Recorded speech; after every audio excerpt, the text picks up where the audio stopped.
కేటీఆర్ మాట్లాడడం బంద్ చేయాలా, రేవంత్ రెడ్డి బంద్ చేయడం బంద్ చేయాలా? ఈ మాట్లాడి అనవసరంగా అరే మిమ్మల్ని ఎన్నుకున్నది ఈ రాష్ట్రాన్ని ఇప్పుడు బాగు చేయమని. రేవంత్ రెడ్డి కేటీఆర్ను తిడతాడనో, కేటీఆర్ రేవంత్ రెడ్డినో తిడతాడనో కాదు కదా, వాళ్ళు ప్రతిపక్ష పాత్ర పోషించేదేమో ప్రజల పక్షాన.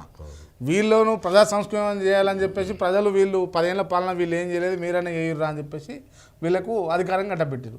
మరి ప్రజా పరిపాలన మీద వీళ్ళు దృష్టి పెడతారా, ఒకరినొకరు అనుకొని ఈ లోక్సభ ఎన్నికలు ఎట్లా పుచ్చుకుందామని చూస్తారా? మీరేమంటారు దీనిపైన? వాళ్ళు చేసేది వాళ్ళిద్దరు కలిసే చేస్తారు. మనమే పిచ్చోలో, వాళ్ళిద్దరు కలిసే 4 రోజులైతే నేను చెప్తాం అనుకున్నా అని ఇన్నాననే చెప్తున్నా. వాళ్ళిద్దరు కలిసే చేస్తారు, విడివిడిగా లేరు. వాళ్ళు ఎవ్వరైనా కానీ వాళ్ళు ఇక్కడ బయట దండుకుంటారు, లోపల మాట్లాడుకుంటారు. నేను మొన్న చెప్పిన పైంచలు రాళ్ళు ఇసురుకుంటారు, కిందికించి పూలు ఇసురుకుంటారు, నోట కాటలు ఇసురుకుంటారు అని చెప్పిన. అంతే మరి, అంత తప్ప ఏమైనా చెప్పు. ఇప్పుడు దీంట్లో ఎక్కడైనా కానీ రేవంత్ రెడ్డిని వీళ్ళు ఏమైనా చేయగలిగిందా? రేవంత్ రెడ్డి వాళ్ళని ఏమైనా చేయగలుగుతారా? కోమటిరెడ్డి ఎవరు? ఉత్తమ్ రెడ్డి ఎవరు? బట్టి విక్రమార్క ఎవరు? లేకపోతే రేవంత్ రెడ్డికి మెగా కృష్ణ డబ్బులు వస్తలేవా? రామేశ్వరరావు డబ్బులు వస్తలేవా? తిరునజీయర్ స్వామి ఆశీస్సులు ఉంటలేవా? లేకపోతే మోడీ అమిత్ షా ఆశీస్సులు లేవా? అట్లే మరి ఈయన కూడా అంతే. కేసీఆర్ అయినా కేటీఆర్ అయినా వీళ్ళ ఎక్కడ కూడా ఇంకా అందరికంటే చెప్పాలంటే నయం డబ్బులు ఈ రాష్ట్రంలో ముట్టని ఏ రాజకీయ పార్టీ అయినా ఉండదా? సంఘాలు ఉన్నాయా? అసలు నయీన్ ముచ్చటనే లేదు అసలు తెలంగాణ రాష్ట్రంలో. ఎందుకుంటుంది? అందరికి ముడుపులు ముట్టే.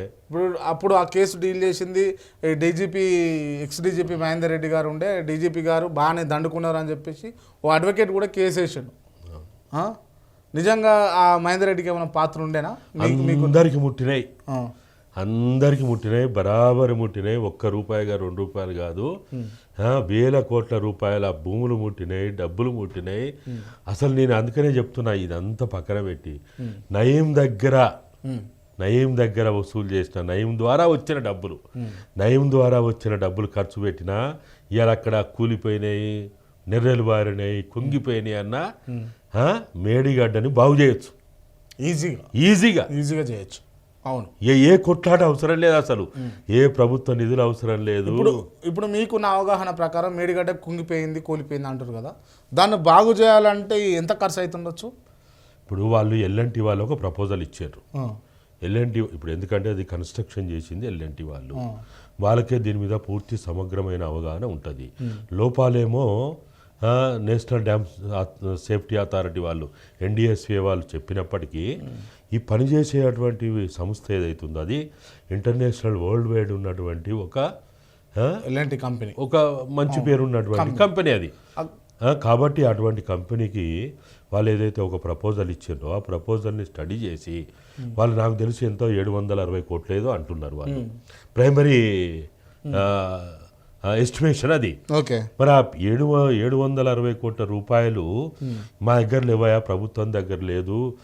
మేము నిధులు లేక, జీతాలు ఇవ్వలేక, లేకపోతే మేము చెప్పిన వాగ్దానం అమలు చేయలేక, రైతు బంధులు ఇవ్వలేక, పెన్షన్లు ఇవ్వలేక మేము దస్తున్నాము.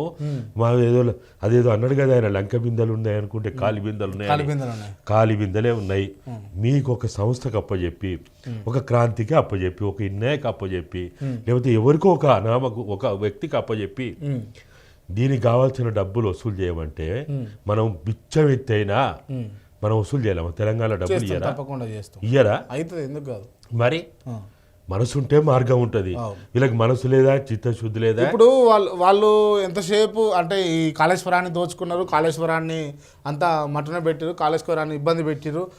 కాళేశ్వరం వల్ల వాళ్ళు కుటుంబమే లాభపడ్డది, కల్వకుట్ల కుటుంబమే లాభపడ్డది అన్నది పోర్ట్రేట్ చేసినంతగా కాళేశ్వరం బాగు కోసం, మేడిగడ్డ బాగు కోసం అయితే ప్రయత్నాలు చేస్తలేరు. దీన్ని మీరేమంటారు? ఇప్పుడు వీళ్ళందరూ సుమారు ఎంతమంది? దాదాపుగా వాళ్ళు ఒక 38 మంది, వీళ్ళు ఒక 40 మందో 50 మందో మేడిగడ్డ పోయినరు, మంచిగా విహారయాత్ర పోయినట్టు పోయినరు. కోళ్ళు, కుక్కలు, నక్కలు, మేకలు, గొర్రెలు కోసుకొని తిన్నారు, డిన్నర్ చేసిండ్రు, మధ్యలో తాగి పడిపోయిండ్రు, బుర్రిండ్రు, ఏమేమో చేసుకున్నారు. నేను అడిగేది ఏంటంటే, మీకు దమ్ముంటే, చిత్తశుద్ధి ఉంటే, మీకేమైనా రోషం ఉంటే, తెలంగాణ ప్రజల పట్ల మీకేమైనా గౌరవం ఉంటే 2 నెలలు మా నెల జీతాలు తీసుకోము, మాకు రోషం ఉంది, మాకు సిగ్గుంది, మాకు శరం ఉంది, మేము మానవులము, ఈ తెలంగాణ గడ్డ మట్టి వాసన చూసిన వాళ్ళము, తెలంగాణ ప్రజల పట్ల మాకు చాలా ప్రేమ ఉందని అనుకుంటే 2 సంవత్సరాలు నెల జీతాలు తీసుకోమని ప్రకటించమనండి. ప్రకటిస్తారా వీళ్ళు? చేయరు. అది చేత కాదు. కానీ పోయి పేద మళ్ళా అదనంగా సుమారు 1-2 కోట్ల రూపాయలు ఖర్చు పెట్టి ఒక 100,000 మంది పోలీసు వాళ్ళు, బలగాలు, ఖర్చులు, వాహనాలు, డీజిల్, పెట్రోలు, దానివల్ల ఉపయోగమే లేదు. ఏమున్నది ఆడ మరి? మీరు పోయి నన్ను చూడు, నా అందం చూడు అని పగులు చూపెట్టాలా?